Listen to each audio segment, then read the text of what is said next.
I stood in the dim glow of our kitchen, the clock ticking past midnight, my pulse hammering in my ears.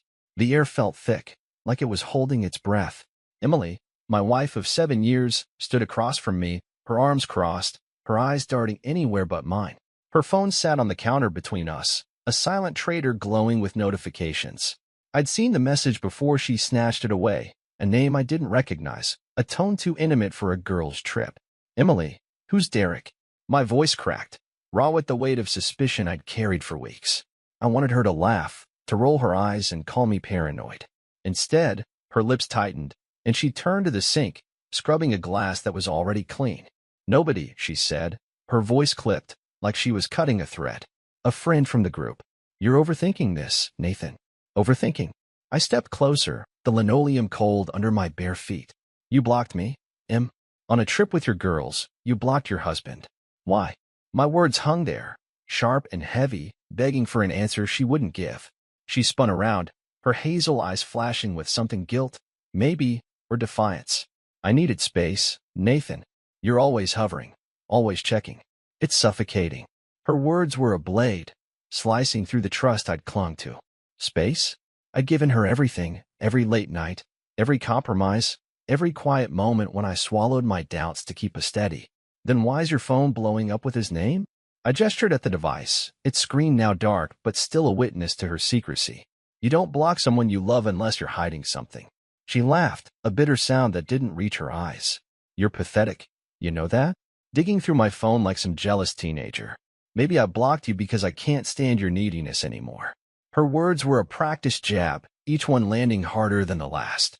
I felt the room tilt, my chest tightening as the woman I'd built a life with tore it apart with a smirk.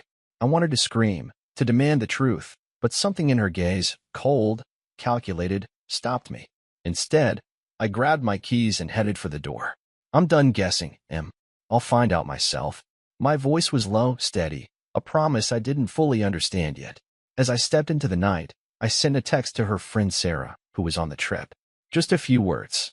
Tell Emily I know. 15 minutes later, my phone lit up with 30 missed calls, all from her. The screen glowed like a warning, but I didn't answer. Not yet. My life, before that night, was simple, predictable. I'm Nathan Carter, 34, a high school history teacher in suburban Columbus, Ohio. My days were a rhythm of lesson plans, coffee runs, and grading papers under the hum of fluorescent lights. Emily and I lived in a modest 2-bedroom house, the kind with creaky floors and a backyard we swore we'd fix up someday.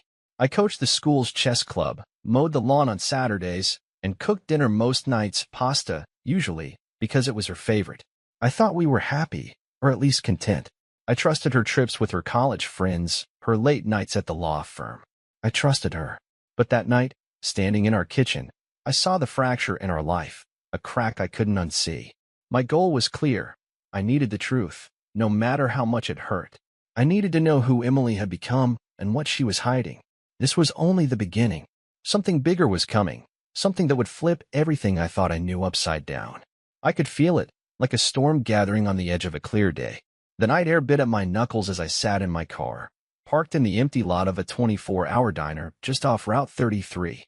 My phone vibrated relentlessly on the passenger seat, Emily's name flashing like a pulse I didn't want to feel. 30 missed calls had turned to 40, then texts frantic, then angry, then pleading. Nathan, call me back. You don't understand. I didn't read the rest. My thumb hovered over Sarah's number instead. She'd seen my message. She knew I was onto something. I needed answers, not Emily's rehearsed excuses. I replayed our fight in my head, each word a splinter. Her smirk, the way she'd called me pathetic, it wasn't just deflection. It was power, like she was daring me to unravel her secret. I wasn't a detective, just a guy who graded essays on the Civil War and played chess with nerdy sophomores. But that night, I felt like I was in a game, and Emily had just made her opening move. I had to counter, or I'd lose everything, our home, our history, the life I thought we built. Sarah answered on the second ring. Nathan, what the hell? Her voice was sharp, like I'd woken her from a dream. Sarah was Emily's college roommate, the blunt one who always smelled faintly of lavender and never sugar-coated anything. What's this? I know nonsense. You're freaking her out. Good, I said, my voice steadier than I felt. She blocked me, Sarah, on her girls' trip. Then I saw a text from some guy named Derek. Who is he? The silence on her end stretched too long, heavy with what she wasn't saying. I leaned forward, gripping the steering wheel. Don't cover for her. I deserve the truth. Sarah sighed, the kind of sigh that carries a secret. Look, Nathan, it's not what you think. Derek's just someone from her firm. They're working on a big case. She didn't want you worrying over nothing.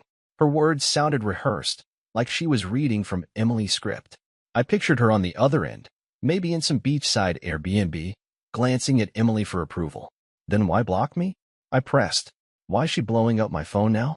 My voice froze, betraying the calm I was trying to hold on to. The diner's neon sign flickered outside, casting red shadows across my dashboard. It felt like the world was warning me to stop digging, but I couldn't. She stressed. Okay? Sarah said. This case is huge, and she's been distant. Just talk to her. Nathan, don't do anything stupid. She hung up before I could push harder. I stared at my phone, the screen now dark, my reflection a ghost in the glass. Stressed? Emily thrived under pressure, courtroom arguments, late-night depositions. She didn't crumble. She calculated. I drove home, the streets of Columbus blurring past. Our house was dark when I pulled in, the porch light we always left on now off. Inside, her absence was loud, her coat gone, her favorite mug still in the sink. I sat on the couch, the silence pressing in. I wanted to believe Sarah, to chalk it up to work stress, but the pieces didn't fit. Emily's blocked calls, Derek's name, her cruelty in the kitchen. It was a puzzle, and I was missing the key. I opened my laptop, my fingers trembling as I typed Derek's name into a search, pairing it with her law firm. Nothing concrete, just a LinkedIn profile. Derek Harper, senior associate, all polished smiles and vague credentials. But his face lingered, a stranger who felt like a threat. I wasn't giving up. Emily was hiding something, and I'd find it, even if it broke me. The truth was out there, and I was closer than I'd ever been. The couch creaked under me as I sat there, laptop balanced on my knees, Derek Harper's LinkedIn photo staring back like a challenge. His bio was a sterile list of law degrees and case wins, but it was the photo, cocky grin, tailored suit, that made my stomach twist. I imagined him with Emily, laughing over wine at some conference, her hand brushing his arm the way it used to brush mine. I slammed the laptop shut, my breath ragged. The house was too quiet, the kind of quiet that screams secrets. I stood, pacing the living room, my bare feet scuffing the rug we'd picked out at a flea market 3 years ago. That was us then, bargain hunting, joking about our forever home. Now, every corner of this place felt like a lie. My goal hadn't changed. I needed the truth about Emily, about Derek, about what she was hiding. But the how of it was murky, like trying to solve a chess puzzle with half the pieces missing. I grabbed my phone, still littered with Emily's unanswered calls, 52 now, and a string of texts I hadn't opened. The latest one caught my eye. Nathan, please. I'm coming home. We need to talk. Coming home? She was supposed to be in Miami until Sunday. My pulse quickened. Was this her folding, or another move in her game? I typed a reply, then deleted it. No, I wouldn't play on her terms. Instead, I called my brother, Lucas, who lived an hour away in Dayton. Lucas was the opposite of me, loud, impulsive, the guy who'd once punched a hole in a bar wall over a bad poker hand. If anyone could help me think through this chaos, it was him. Nate, what's up? It's 1 a.m., he groaned when he picked up. Emily's cheating, I blurted, the words tasting like acid. Or something. I don't know. She blocked me, and there's this guy, Derek. She's freaking out because I called her bluff. My voice shook, but saying it out loud made it real, made it something I could fight. Lucas whistled low. Damn, man. You sure? Emily's always been. Emily. Controlled. You got proof? His doubt stung, but it was fair. I didn't have proof, just a gut-screaming betrayal and a phone full of missed calls. Not yet, I admitted. But I'm not crazy. She's hiding something big. I told him about the fight, Sarah's cagey answers, the name Derek. Lucas listened, then said, get into her email. People like her. They slip up somewhere. Passwords, receipts, something. Her email. Why hadn't I thought of that? Emily used the same laptop for work and personal stuff, and she wasn't exactly a tech genius. I hung up, my heart pounding as I grabbed her old MacBook from the study. She'd left it behind, probably thinking I wouldn't dare. The login screen glowed, and I tried her usual password, our anniversary, 0718. It failed. I tried her birthday, then a variation with her maiden name. Nothing. My fingers hovered, then typed Derek0718. The screen unlocked. I froze, my breath catching. The coincidence felt like a slap, but I pushed it aside and opened her email. Hundreds of messages loaded, most from her firm, but one thread stood out, buried in a folder labeled Miscellaneous. Subject: Tonight. From Derek Harper. My hands shook as I clicked, knowing whatever I found would change everything. The truth was close, and it terrified me. The glow of Emily's laptop burned my eyes as I stared at the email from Derek. Tonight. The word pulsed like a heartbeat, daring me to click. My finger hovered over the trackpad, every nerve screaming to turn back, to pretend I hadn't cracked her password, Derek0718, a code that felt like a betrayal carved into digits. But I'd come too far. The truth was a splinter under my skin, and I had to dig it out, no matter how much it bled. I clicked. The email was short, too short, like they'd already said everything that mattered in person. Meet me at the usual spot. 9 p.m. Don't overthink it, M. No sign off. Just his name. Derek, sitting there like a taunt. My stomach churned. The usual spot? How many times had they met, planned, laughed behind my back? I scrolled up, desperate for context. But the thread was a dead end. One message, no replies. I checked the date. 2 weeks ago, when Emily had claimed she was working late on a deposition. I'd cooked for her that night, left a plate of spaghetti in the fridge. She'd come home at midnight, smelling of perfume I didn't recognize. I leaned back in the desk chair, the study's walls closing in. Our wedding photo hung above me, Emily's smile frozen in a moment I thought was ours. Now it felt like a prop in her performance. My goal, to know who she really was, felt closer, but the ground under me was crumbling. Was she in love with him? Was it just a fling? Or was it something colder, calculated, like the way she'd slice me open in our kitchen? I dug deeper, searching her inbox for Derek's name. A few hits, case updates, group emails from the firm, but nothing else personal. Then I checked her trash folder. There it was, a deleted email from Derek, sent 3 days ago. Subject: You sure? The body read, This is bigger than us, M. If you're in, we need to move fast. My breath hitched. Bigger than us. It didn't sound like an affair anymore. It sounded like a plan, a scheme. My mind raced. Embezzlement, blackmail, something tied to her firm? Emily was ambitious, but this felt like a line even she wouldn't cross. Or would she? I heard a car door slam outside. My heart lurched. I snapped the laptop shut and moved to the window, peering through the blinds. Emily's silver Audi was in the driveway, her silhouette climbing out, phone pressed to her ear. She was back early, too early. I ducked back, my pulse hammering. Had Sarah warned her? Was she here to confront me, to spin another lie? I hid the laptop under a stack of papers, my hands shaking like I was some amateur thief in my own home. The front door creaked open, and her heels clicked on the hardwood. Nathan. Her voice was tight, not angry but nervous, like she was testing the air. I stayed silent, my mind a chessboard where every move felt like a trap. I wanted to storm out, demand answers about Derek's usual spot and bigger than us. But something held me back. She wasn't just hiding a lover. She was hiding a secret that could ruin us both. I stepped into the hallway, my shadow falling across her path. She froze, her eyes wide, and for the first time, I saw fear in her face. The game had shifted, and I was no longer just the pawn. Emily's eyes locked onto mine, wide and flickering with something raw. Fear, maybe, or guilt caught in the open. The hallway light cast sharp shadows across her face. Her lipstick smudged like she'd been rubbing her mouth nervously. I stood there, hands clenched, the weight of Derek's emails burning in my mind. You sure? This is bigger than us. Her sudden return from Miami wasn't a peace offering.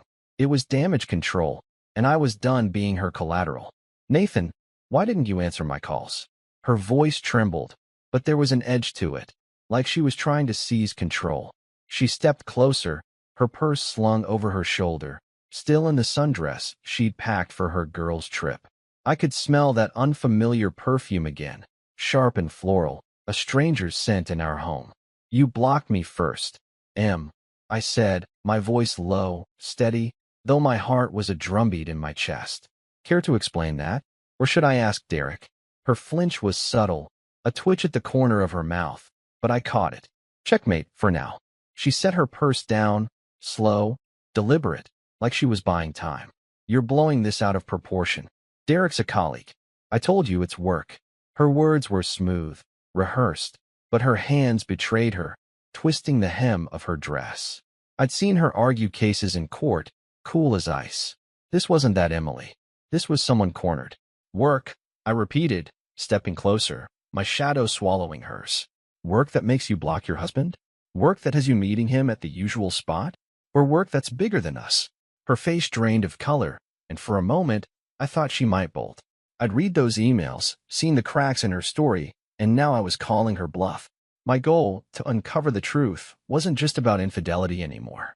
It was about what she was planning, and why she was so desperate to keep me in the dark. Nathan, you went through my emails? Her voice spiked, a mix of outrage and panic. She backed up, bumping the console table, making the keys jangle. That's low, even for you. Low. I laughed, a bitter sound that echoed in the empty house. You don't get to play victim, Em. Not when you're sneaking around with some guy who's got you spooked enough to race home from Miami. What's bigger than us? Tell me. I was pushing too hard. I knew it. But the hurt in me, the guy who'd trusted her, loved her, didn't care. I needed her to break, to give me something real. She crossed her arms, her jaw tight. You're paranoid. I came back to fix this, to talk, but you're making it impossible. Her voice softened, a calculated shift, like she was slipping back into lawyer mode. Let's sit down, okay? I'll explain everything. I didn't move. Her offer felt like a trap, a way to spin the narrative back in our favor. I thought of our life, our quiet dinners, our lazy Sundays, the way she'd hum while folding laundry. Was it all a lie? Or was I the fool, seeing betrayal where there was only ambition? I wanted to believe her, to go back to the Nathan who trusted her implicitly. But the emails, her blocked calls, her fear, they were pieces of a puzzle, and I was too close to the truth to stop now. Explain it now, I said, my voice ablade. Or I keep digging. Her eyes darted to the study, where I'd left her laptop. She knew I wasn't bluffing, and the board was mine. Emily's gaze flickered to the study door, then back to me, her eyes narrowing like she was calculating her next move. The hallway felt smaller, the air between us charged with unspoken accusations. I stood my ground, my demand for the truth hanging like a guillotine. Explain it now, or I keep digging. My words echoed in my head, bold but brittle, because part of me dreaded what I'd find. The Nathan who loved her, who built a life with her, was still in there, clawing to believe this was all a misunderstanding. But the emails, her blocked calls, her nervous twitch, they were a checkmate I couldn't ignore. She exhaled, her shoulders slumping like she'd decided to fold. Fine, Nathan, she said, her voice softer now, almost pleading. Let's sit. I'll tell you what's going on. She gestured to the living room, where our old couch waited, the one we'd binged countless shows on, back when trust was a given. I didn't move right away. Her sudden shift to cooperation felt like a feint, a lawyer's trick to buy time. But I needed answers, so I followed, my steps heavy, like I was walking to my own trial. We sat, the couch creaking under us, a foot of space between us that felt like a canyon. Emily tucked a strand of hair behind her ear, a nervous habit I used to find endearing. Now it just made me wary. Derek's not what you think, she started, her voice steady, but her fingers twisting that dress hem again. He's a colleague. Yes, but we're working on something sensitive. A case at the firm. It's high stakes, Nathan, and I didn't want you dragged into it. High stakes how? I leaned forward, my voice sharp. What's bigger than us? And why block me? Why the secrecy? I was pushing, maybe too hard, but her vague answers were kindling to my anger. I pictured Derek's smug LinkedIn grin, his cryptic tonight email, and my chest tightened. This wasn't just a case. It was personal. Emily's eyes flicked away, landing on the coffee table where a half-dead plant sat, a relic of her brief gardening phase. It's a client, she said finally. A big one. They're powerful, and there's a lot of money involved. Derek and I are handling it off the books because there's a conflict of interest at the firm. If it leaks, it could ruin us. Her words were careful, like she was navigating a minefield. I blocked you because I was paranoid about anyone seeing my phone. Even you. I stared at her, trying to read the cracks in her story. A client? Off the books? It sounded plausible. She'd always been ambitious, chasing the next big win at her firm. But the pieces didn't snap together. Why the panic when I mentioned Derek? Why race home from Miami? Who's the client? I asked, my voice low, testing her. And what's the usual spot you and Derek meet at? Her lips parted, then closed, like she'd been caught mid-move. It's just a bar near the office, she said too quickly. The Rusty Anchor. We grabbed drinks to decompress.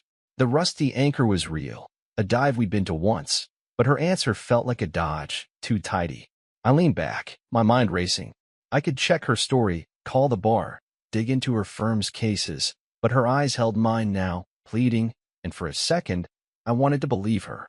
Then my phone buzzed. A text from Lucas. Asterisk found something on Derek. Call me. Asterisk my heart lurched. Emily didn't know it, but the board was tilting back in my favor. My phone buzzed again, Lucas's text glowing like a fuse in the dim living room. Asterisk found something on Derek. Call me. Asterisk I kept my face neutral, but my pulse was a hammer, pounding out questions I couldn't ask yet, not with Emily watching me, her eyes searching for any crack in my resolve. She sat across from me, her explanation about the high-stakes client and the Rusty Anchor still hanging in the air, flimsy as a house of cards. I wanted to believe her, to cling to the version of us where she was still my Emily, humming over laundry, laughing at my bad puns. But the truth was a shadow moving closer, and Lucas's message was a spotlight I couldn't ignore. I need more than that, Em, I said, my voice steady despite the storm in my chest. A client? Off-the-books deals? You expect me to buy that when you're sneaking around with Derek, blocking my number? I leaned forward, elbows on my knees, locking eyes with her. Tell me who the client is. Give me a name. Her jaw tightened, and for a split second, I saw something flicker in her expression, not guilt, but calculation, like she was weighing how much to reveal.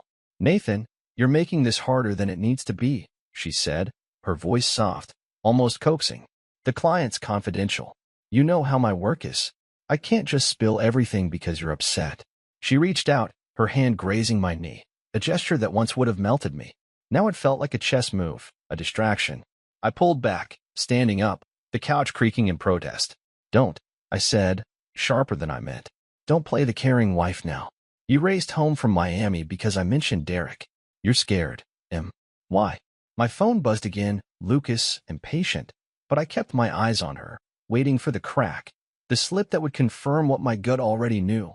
She was lying, and it was bigger than an affair.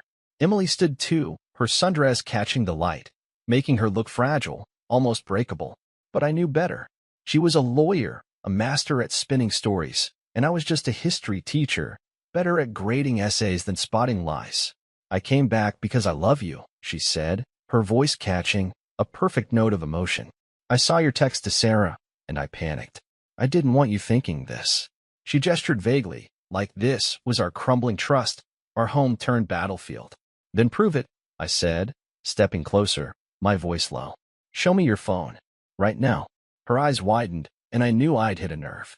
Her phone was her fortress, her alibi, her secret keeper. If she handed it over, maybe, just maybe, I'd believe her. If she didn't, it was another piece of the puzzle locking into place. She hesitated, her hand twitching toward her purse, then stopping. Nathan, this is ridiculous. You're acting like I'm some criminal. Her voice rose, indignant, but her eyes darted to the door, like she was mapping an escape. My phone buzzed again, insistent, and I knew Lucas had something big. I could feel the truth closing in, sharp and cold, but Emily's next move would decide how much it hurt. I held her gaze, the silence a challenge, and waited for her to play her hand. The silence stretched taut between us, a wire ready to snap. Emily's hand hovered near her purse, my demand for her phone hanging like a guillotine. Her eyes, usually so sharp in a courtroom, flickered with something unsteady, fear, or maybe the strain of holding her story together. My phone buzzed again, Lucas's text a persistent drumbeat in my pocket, but I kept my focus on her. This was the moment. If she gave me the phone, I might find a thread to pull us back together. If she didn't, it was proof her secrets were bigger than our marriage. Nathan, you're being insane, she said, her voice sharp but brittle, like glass about to crack. She stepped back, clutching her purse to her chest like a shield. You want to play detective? Fine, but you're not going to find what you think. Her words were a dare, but her body language screamed retreat, shoulders hunched, eyes darting to the hallway. I'd seen her bluff clients, charm judges, but this was different. This was personal, and she was losing her edge. Then show me, I pressed, my voice low, steady, though my heart was a runaway train. If it's just work, if Derek's just a colleague, let me see the phone. Clear it up, Em. I took a step closer, the floor creaking under me.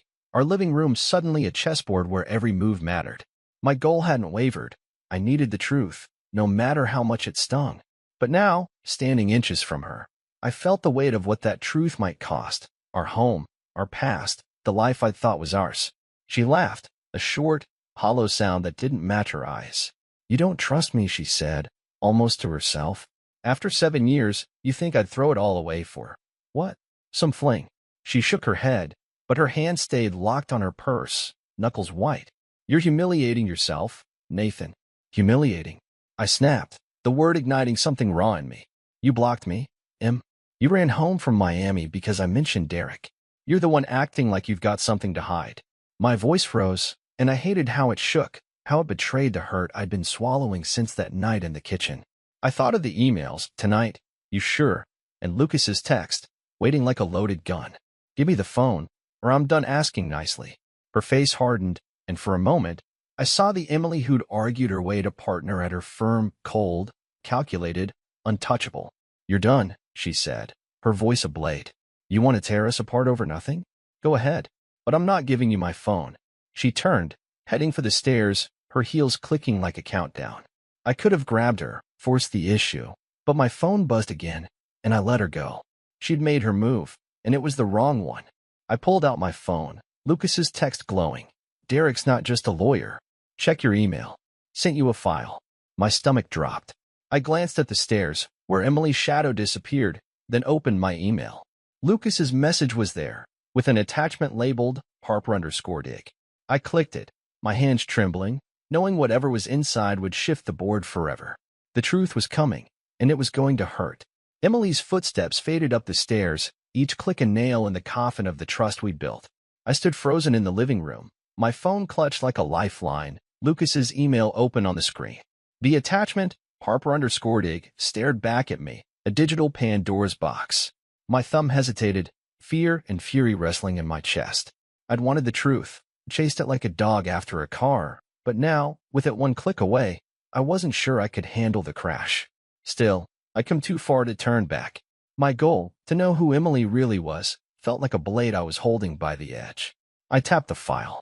It was a PDF, a jumble of screenshots and notes in Lucas's chaotic style, links to articles, social media posts, even a grainy photo of Derek Harper at some swanky gala, his arm around a woman who wasn't Emily.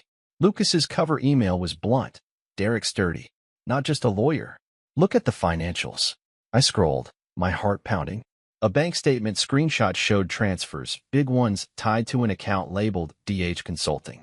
Derek's initials. The amounts were staggering, 5 figures moving to an offshore account. Another screenshot, from a private forum, mentioned Derek and discreet services for high-profile clients. Not legal services. Something shady. My breath caught. This wasn't an affair.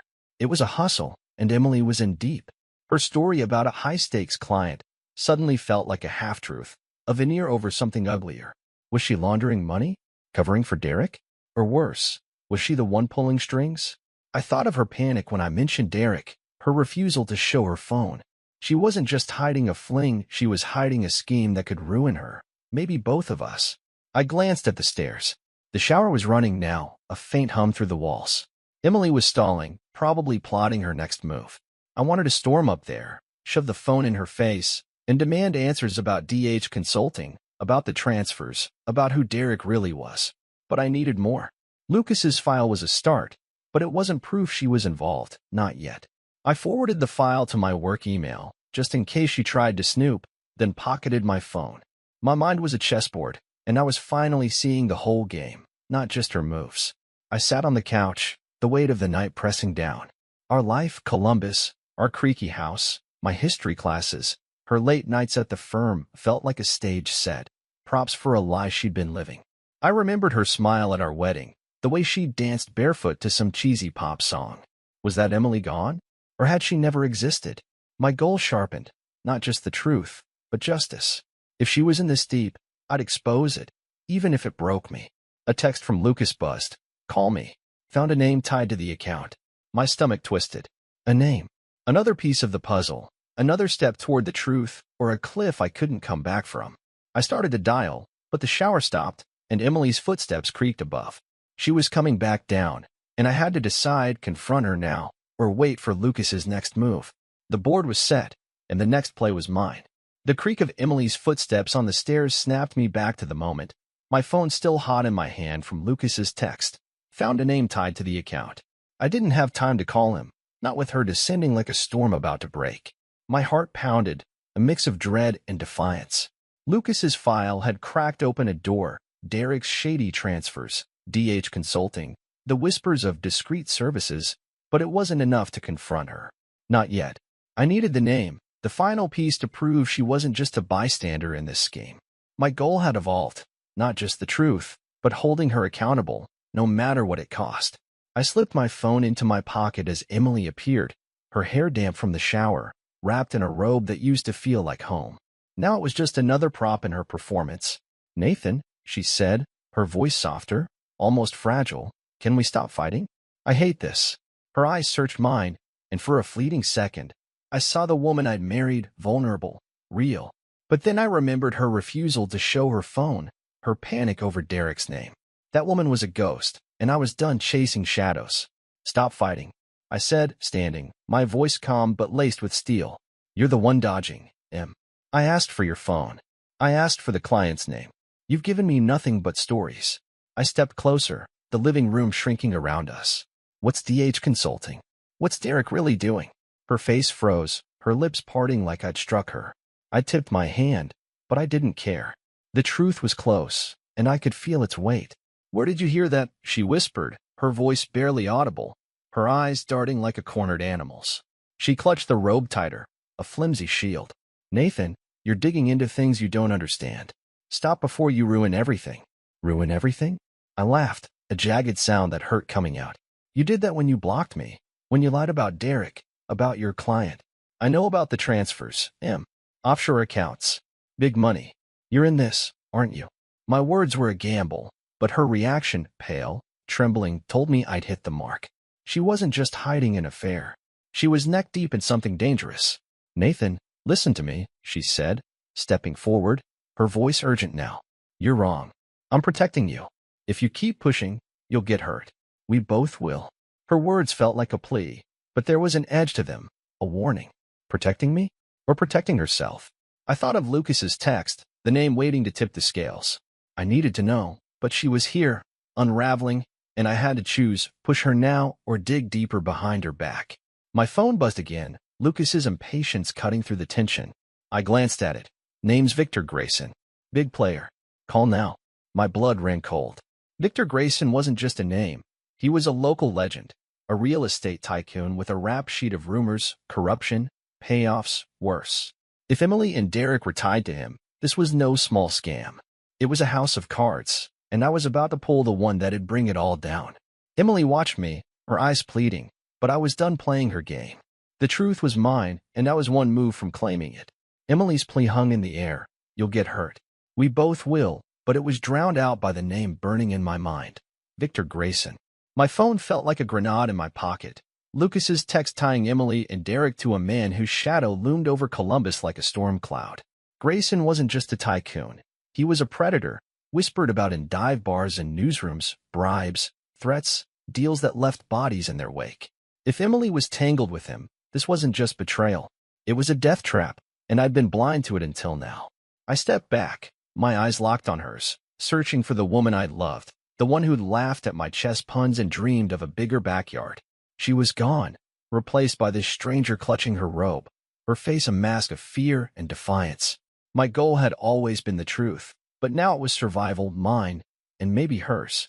"Victor Grayson," I said, my voice low, deliberate, like dropping a stone into still water. "That's who you're protecting, isn't it?" Her eyes widened, a gasp slipping out before she could catch it. "Nathan, stop," she whispered, her voice cracking. "You don't know what you're saying." But I did.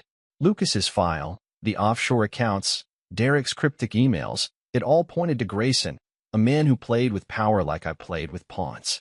Emily wasn't just cheating. She was in a game where losing meant more than a broken marriage. Tell me I'm wrong, I said, stepping closer, my voice steady despite the rage clawing my chest. Tell me you're not tied to him, that you and Derek aren't laundering his money or worse. Her silence was deafening, her hands trembling as she backed toward the wall. I saw it then, the crack in her armor, the moment she knew I'd seen the board clearly. You thought I'd stay clueless, I said, almost to myself. The history teacher, too busy grading papers to notice his wife's a criminal. Nathan, please, she said, tears welling now. But I wasn't sure if they were real or another move. I didn't want this. Derek pulled me in, said it was just one deal. But Grayson, he doesn't let go. Her words spilled out, frantic, like she was unraveling with me. I blocked you to keep you out of it. I came back to make sure you wouldn't dig. I love you, Nathan. I was trying to protect us. Protect us? I laughed, the sound raw, jagged. You lied, Em. You built a life with me while you were selling it out to a monster. I pulled out my phone, Lucas's text still glowing. I'm done being your pawn. I dialed Lucas, my eyes never leaving hers. He picked up instantly. Nate, you okay? Grayson's bad news. Cops have been sniffing around him for years.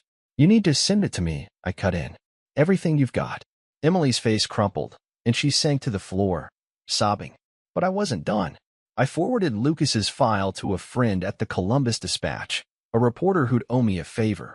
The truth was out now, a move I couldn't take back.